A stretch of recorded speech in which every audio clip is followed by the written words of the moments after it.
It's not your fault, Kanan. It's this place, Kanan. It's fucked up life we live in here. So you gonna mess with this music thing again? Music ain't never done nothing but fuck me over. Music always been your dream. I only dream when I'm asleep, nigga.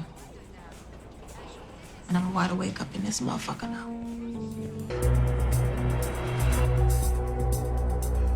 And then one day you look in the mirror and you don't even recognize who's staring back at you. But every now and then, you get a nigga who see themselves in that mirror. They think all that death look good on them. And them's the motherfuckers you gotta fear the most. Cause they dead already. I'm up famous. Kanan gonna want some payback for his friend. He ain't the only one. Let's do this. I'm back. Beware of the hand when it's coming from the left. I ain't tripping. Just watch your step. If you want people to see you as you, famous last words.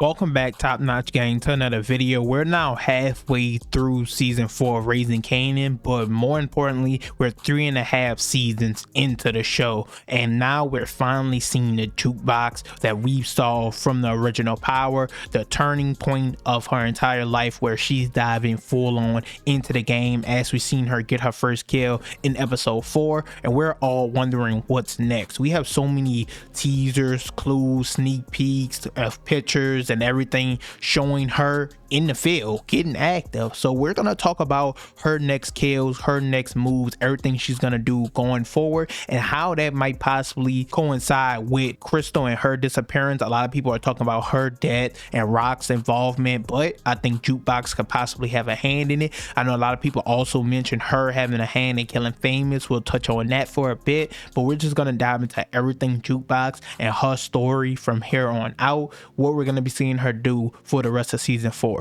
So as usual, you guys can leave a like, comment, subscribe, let me know your thoughts and opinions on everything down below, but let's get right into it. Maybe that army shit got you comfortable with killing niggas. If I'm comfortable with it, it ain't cause of the army. Now, we had to start off with that quote from the conversation we seen between Marvin and Jukebox in episode 5. This is in the aftermath of her getting her first kill, him checking on her, seeing how she feels about it, and talking about her being comfortable with killing, just not really phasing her, and she's acting completely normal, or as normal as you could be, I guess. And a lot of you are suggesting it's because she killed someone before. We're gonna get into Famous later and talk about that theory, but she specifically told him, if I'm comfortable with killing people, it's not because of the army, basically insinuating it's because of him. Now, this is interesting because we know the episode 6 description, it talks about her and Kanan going to get justice for his friend, recruiting Jukebox and all that. Now, we've been pointing out all these scenes, clues, details and everything, but we finally got the preview for episode 6, and it gives us a lot more insight into what Jukebox is actually gonna be doing. So first off, we over here, of course, Rock talking to Lou, saying that we know Kanan's gonna get back, gonna want justice, and we hear in the trailers as well Kanan asking his crew or seeing everybody get him some information. I'm up famous. He's gonna want some payback for his friend. He ain't the only one. Let me make some will, Lou. Give me some information. Give me something. Now, I think this is probably gonna take a minute as the episode goes on. We didn't see him go to Jukebox and Marvin's apartment, and we could see in the clip over here her saying in that clip, I'm ready, let's go, basically. Let's do this. I think this is, of course, what leads them to go to the park. Now, a lot of people believe they're gonna question the kid that found the body. A lot of people think this ghost. I'm still not sure. I don't believe it's him, but I will lean towards no. A lot of people think it's him. They're gonna have a conversation with him. That's who they're looking for. They go to the park, so I think this is where they're gonna get the information from, everything like that, and maybe they're gonna get insight on Freddy's crew. Now, the reason I believe this is that's probably the first thought in mind Kanan is gonna have on who could have targeted Famous. Obviously ruling out his family and everyone else, more than likely Freddy's crew. So that's who he's gonna be looking for information on. I think him and Jukebox are gonna get it when they go to the park and everything like that. Of course, this leads to later on of her getting her next kill. We get this short scene and sequence where we see her pulling the trigger in this dark looking rum warehouse area and once again killing someone else. I think as they're they're trying to find out and piece together what happened to Famous, they're just gonna be dropping more and more bodies. And I think with this, they will eliminate people within Freddy's crew, but I don't think they'll solve what actually happened to Famous until episodes 8, 9, and 10. And there's a big reason for that, and we're about to explain it now in the Famous section and Marvin and Jukebox's possible inclusion, what I think went down. Now on to the death of Famous, Jukebox's inclusion, and I'm just gonna get it out the way. I don't think Jukebox had something to do with the death, but she's gonna play a big part in it later on. And what do I mean by that? I think a lot of people are expecting that to be her first kill because like she's already comfortable with killing people, so they think she caught a body already before. I don't necessarily think that's what happened. A lot of people are talking about Ronnie and Howard possibly being killers as well, but they got to remember at the end of episode 10 in the season 3, Famous was in police custody and Howard and Ronnie died that episode, so it obviously couldn't have been them. And we of course know Jukebox knew none of the information about the Freddy situation, and she went out to the military, so that realistically leaves people like Kanan, Marvin, and Rock. Now I think the most likely person from that group is of course Marvin, and I think he is the one who killed Famous. Now how does this circle back around the Jukebox? The episode 7 description talks about Kanan searching for a missing OC. We know OC is giving information to Unique and everything like that, but going on to episode 8, it talks about Jukebox looking for OC while Kanan looks into his theory on what happened to Famous. So we see them in episode 6 look like they're working together on this, but all of a sudden they decide to split up and do two different things. I think this is because Kanan discovers some useful information that Marvin possibly has something to do with the death of Famous, and because of this he doesn't want Jukebox anywhere near it if it comes out to be true. And with this taking place, I didn't want to make a video on this specifically until we get more clues and details and episodes, but I think of course Kanan will end up taking out Marvin. We all know about the old Power writer talking about when she gave the backstory on Twitter about a big fight when Kanan and Jukebox was young and she left him with a scar and everything like that, and we all was waiting for that this entire show. I was waiting for it after he ended up killing Nicole, or after he got into it with Rock, or when he cheated on Aisha with Kyrstal.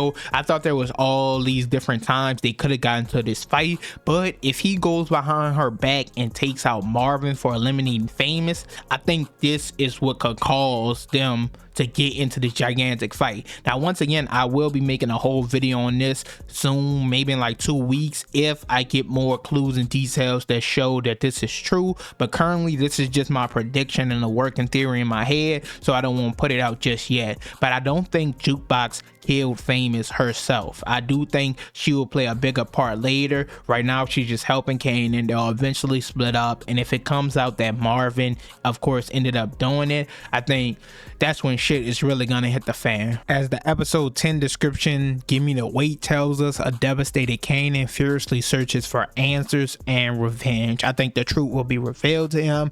He's not gonna be able to trust his family or anyone like that, and he's gonna target Marvin. Is what I'm thinking is gonna happen.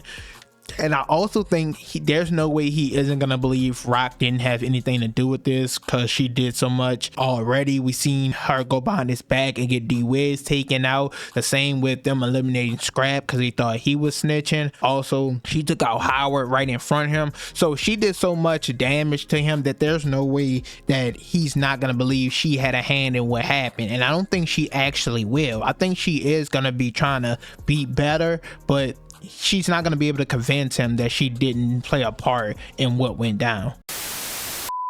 And last up, the disappearance of Kyrstal and her alleged death, the possible involvement of once again Jukebox and Rock. Now episode 409, It's About That Time, says Kanan, suspicious of Rock's involvement, investigates Kyrstal's disappearance. For the Rock side of things, once again makes perfect sense. Kanan would think she had something to do with it after everything I just mentioned. Rock met Kyrstal in the earlier episode when she came to Kanan's apartment to talk to him about school, told her basically I'll be seeing you around, everything like that. They had a bit bit of a confrontation, I guess you could say, and we're expecting something to play a part later on. I think a lot of people pointed out that we still didn't get a scene of Kanan beating the fuck out this little janitor guy. This is supposed to be Kyrstal's father. We heard in an earlier episode this season, or stepdad, but something like that, but we heard in an earlier episode this season that he was touching her, doing inappropriate shit, and Kanan said he was gonna go beat the fuck out him when he got the chance. So her punk ass boyfriend can put his dick filling hands on me again?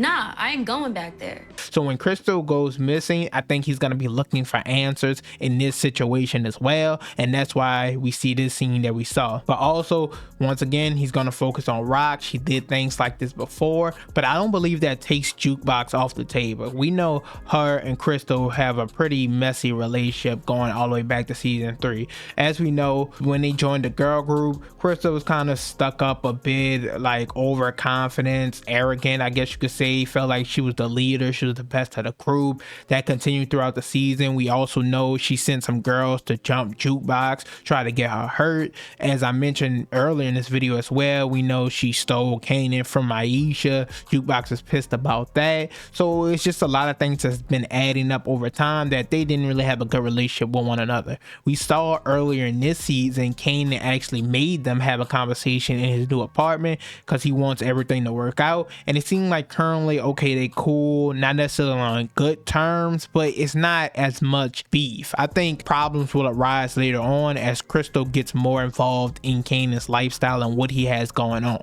Now, I do think if Rock does have involvement in her leaving, I don't think she would kill her. It will be forcefully or anything like that. I think Kyrstal would choose to want out. I don't think this is necessarily the life she wants to live, even though it seems that way. When she talked about early in the season to Kanan about having a kid and music being her way out, like she knows she wasn't like the best person, but she thought she was chasing her dreams to get where she wanted to be in life. I think Rock will honestly just have a conversation with her more than likely and convince her that this isn't something she wants to stick around to see how it all plays out. She doesn't want to stick around for the ending of this. I don't necessarily think she will die, but if she does, I don't think it will be at the hands of Rock, just like the famous situation. I do think Rock is trying her best not to hurt Kanan involuntarily by taking out people close to him and shit, but this doesn't mean, as the episode description says, that he won't blame her for any of this. I think this is the times that she will actually have her hands clean, and it's possible that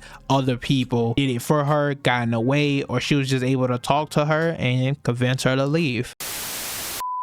Overall though, that's it for this video. You can put your thoughts, predictions, and ideas down below on Jukebox's, her next kills and moves, her involvement in Famous is That. Like I said, I don't think she had absolutely nothing to do with that for reasons that I explained earlier, but you guys let me know what you think about that and who you actually think killed Famous. But more importantly, Kyrstal's disappearance, was it Rock, was it Jukebox, did she leave on her own free will? Kanan, he's just gonna flash out about all this. I think come episode 10, with the death of Famous, the death of his grandmother Joyce, the possible death of Kyrstal, he's gonna be crashing out, like next level crash out, just trying to smoke any and everybody, and even his family won't be safe. They're not trustworthy. They haven't been trustworthy this entire time since they killed his boy D-Wiz, and he's not gonna be having it anymore. But as usual, you guys can leave a like, comment, subscribe, let me know what other videos you want to see, but I'm out.